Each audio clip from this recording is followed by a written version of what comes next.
we meditate with each other, wake up together. And one of the stories I've always loved of that is a woman, a nun actually, Sister Helen Rosa, wrote about teaching at a small Catholic school, and she was teaching math students.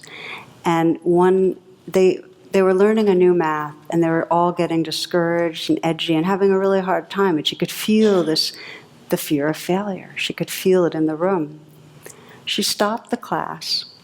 She had them list the names of their classmates on 2 sheets of paper. It was a small group.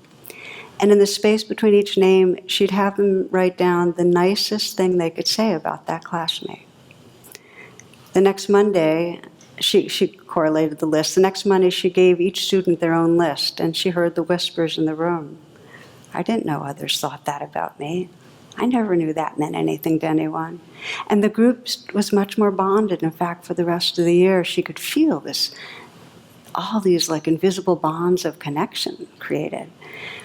Several years later, she got a message from the parents of one of her students in that class.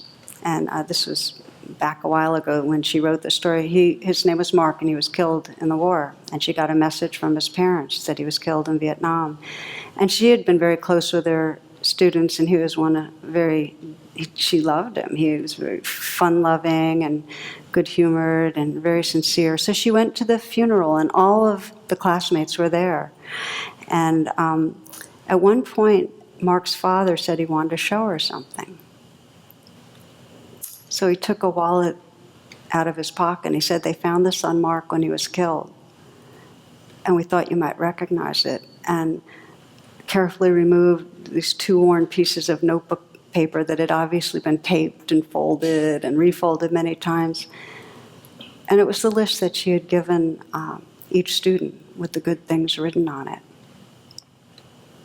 At that point, and all the students, all the classmates are around, another one said, "Oh, I still have my list. It's in the top drawer at my desk." And another one said, "Oh, Chuck asked me to put his in our wedding album." And another said, "It's in my diary." And another pulled one right out on the spot. So that was a moment they could cry and really just open together to the loss.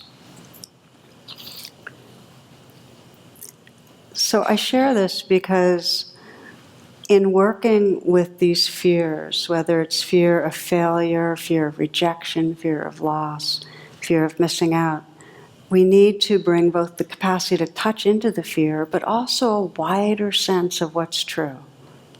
We need to remember space, we need to remember presence, we need to remember love, for there to be that kind of integration and transformation.